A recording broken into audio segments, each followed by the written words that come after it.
여러분 안녕하세요. 이 시간에는 여호수아서 9장 말씀 중심으로 드리겠습니다. 우리 하나님의 자녀들은 하루하루 살아가는 데 있어서 가장 중요한 것은 오늘도 나의 삶에 함께 하시는 하나님을 의식하는 것입니다.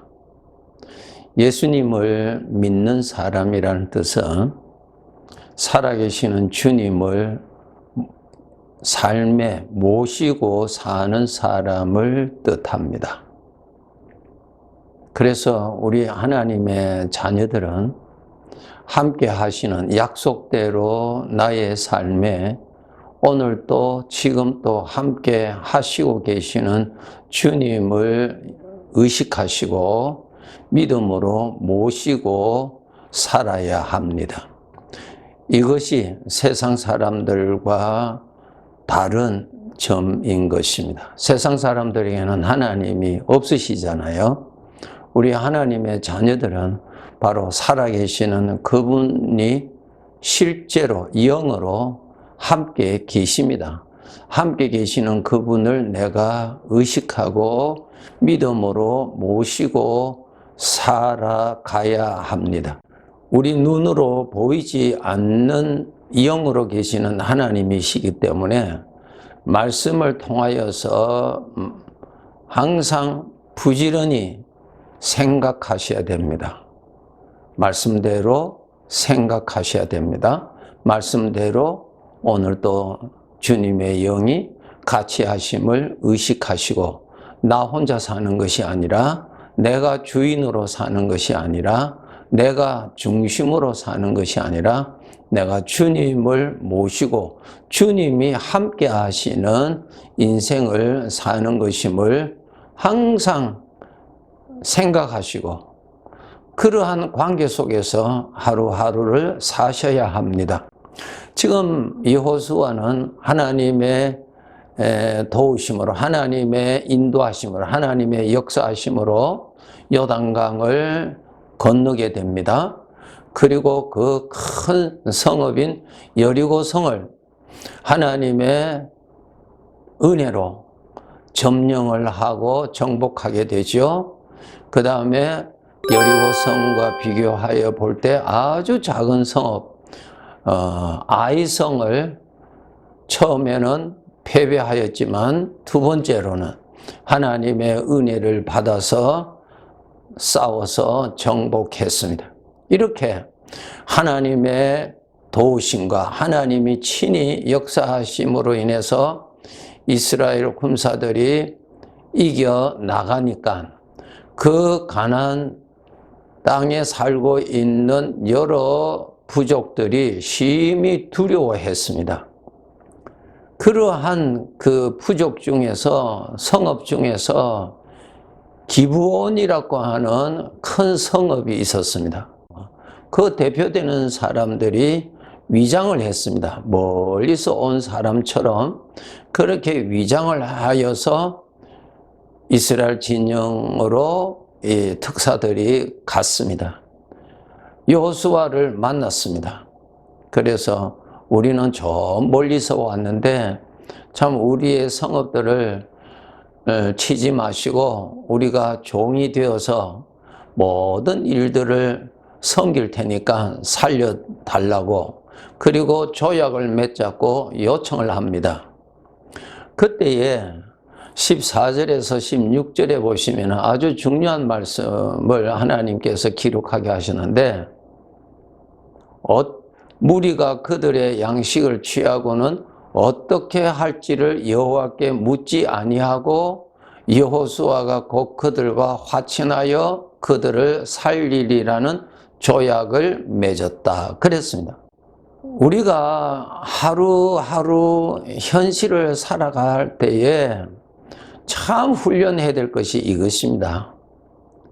나의 주인이시오 나의 복이시오 나를 책임져 주시고 인생의 길을 인도하시고 주관하실 우리 주님, 그리고 나그네 삶을 마치면 천국으로 데려가실 우리 주님, 주님과 함께 인생을 살도록 복받았으니 얼마나 감사합니까? 그러니까 우리의 하루하루의 삶에 늘 주님 의지하고 주님께 여쭤보고 주님을 주님으로 대우를 할 줄 아는 이러한 신앙적인 습관이 우리들에게 필요합니다. 지금 하나님은 지금 이 훈련을 시키십니다. 여호수아가 하나님의 은혜로 여리고성을 정복한 다음에 아주 작은 성 아이성을 칠 때는 하나님께 묻지도 아니하고 자기들이 얼마든지 쉽게 점령할 수 있다고 하는 인간적인 판단으로 저들이 공격을 하였지만은 크게 패배를 하였습니다. 거기에서 저들이 깨달았습니다. 하나님의 은혜가 아니면은 할 수 없다는 것을 깨달았어요. 하나님의 도움이 아니면은 할 수 없다는 것을 깨달았습니다.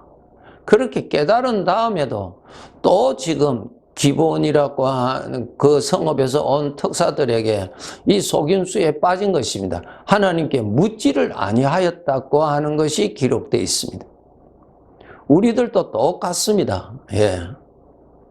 그래서 하루하루의 삶에 항상 우리가 깨어 있어야 될 것이 말씀대로 주님이 영으로 함께 계시는 것을 의식하시고, 예.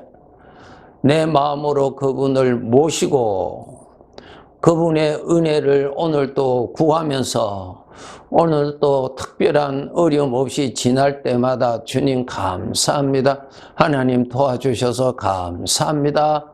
주님의 은혜인 것을 잊지 마시고 감사할 줄 알아야 되고, 또 어떤 때는 어려운 일을 당할 때 그 어려움만 바라보지 마시고 어려운 가운데 있는 나에게 나만 있는 것이 아니라 주님이 같이 계시는 것을 의식하시고 그때 주님을 의지하고 그때 주님께 지혜를 구하고 그때 내 마음에 이 문제는 그대로 두지만은 문제 속에 있는 나 자신에게 믿음도 주시고 소망도 주시고 하나님을 의지하도록 단련시키시고 훈련시키시는 것을 누릴 줄 아는 이러한 과정들을 거쳐서 우리 신앙이 자꾸 성장하게 되는 것입니다. 여호수아서 1장 5절에 보시면은 하나님께서 여호수아에게 약속을 하십니다. 내 평생에 너를 능히 대적할 자가 없으리니 내가 모세와 함께 있었던 것 같이 너와 함께 있을 것임이라. 하나님이 함께 하신다는 것입니다. 하나님은 말씀대로 하시는 분이십니다. 그런데 하나님은 함께 하시는데 우리가 알지 못하고 하루를 삽니다. 하나님은 여전히 함께 하시는데 예수님을 구주로 영접한 사람, 하나님의 영은 여전히 같이 계십니다. 여러분. 같이 계시는데 내가 의식하지 못하고 삽니다. 내가 알지 못하고 삽니다. 마음으로 그분을 모시지를 않고 삽니다. 요한계시록 3장에 보면 라오디게아 교회를 향해서 주님께서 책망하시기를 내가 문 밖에 서서 문을 두드리고 있다 그랬습니다.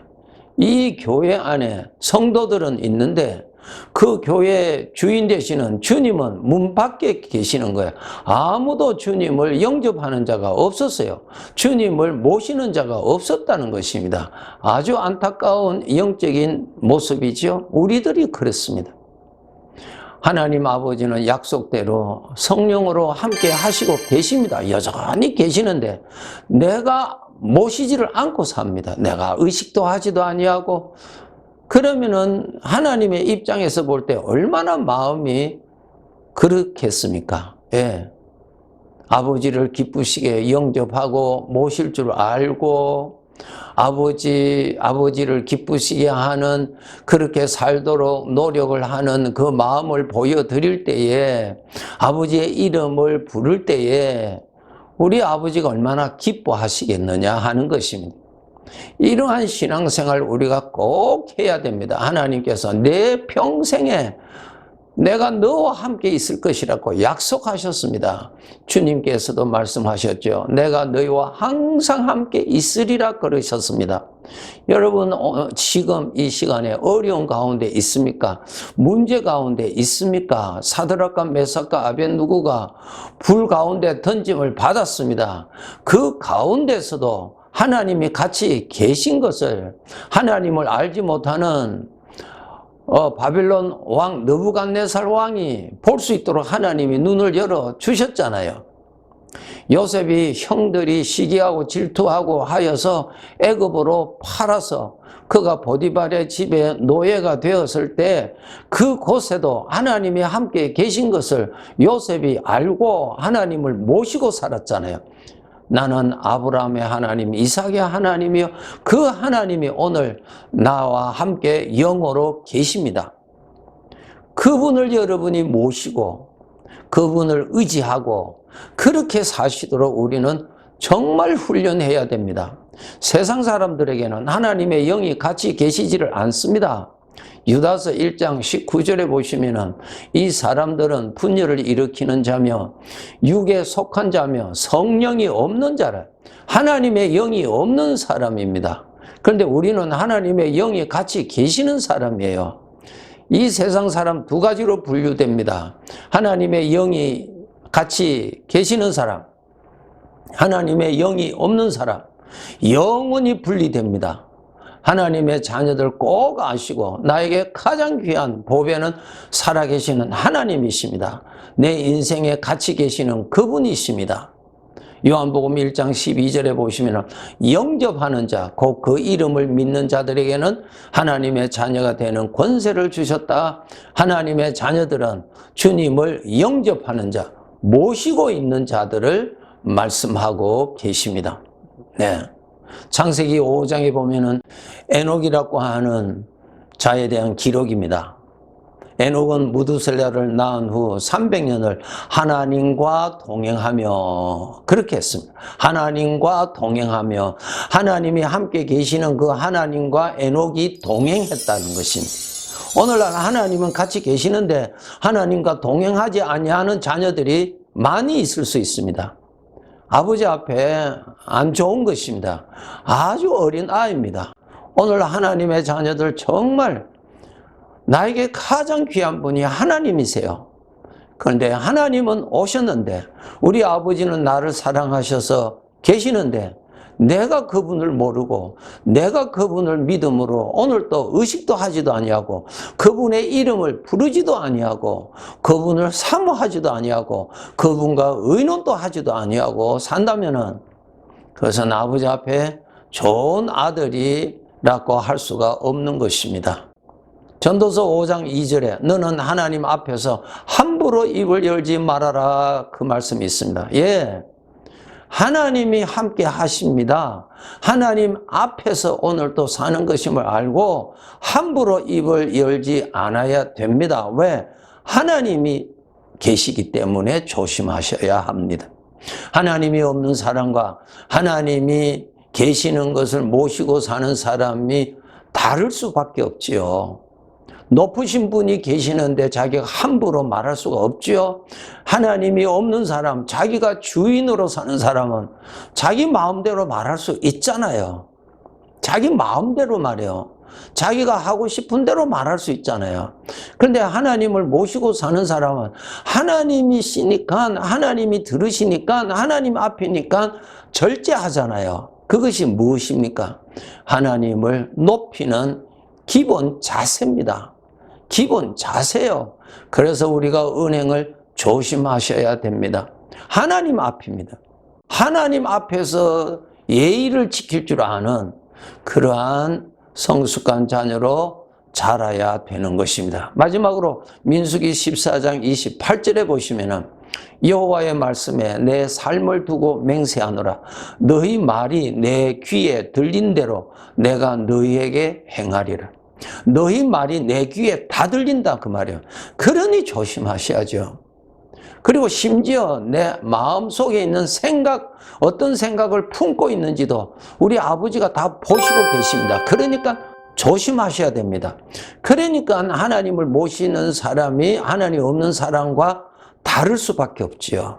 여러분 꼭 이 사실을 명심하시고 일평생 하나님 잘 모시고 살다가 천국에서 아버지 앞에서 아버지께로부터 칭찬받는 그러한 자로 설 수 있기를 우리는 정말 소원해야 할 것입니다. 믿음으로 모시고 그분 앞에서 그분을 높일 줄 알고 무례하게 살지 아니하도록 오늘도 깨어서 하나님과 함께 인생을 살아가는 이 복을 누리고 사시기를 바랍니다. 네, 감사합니다.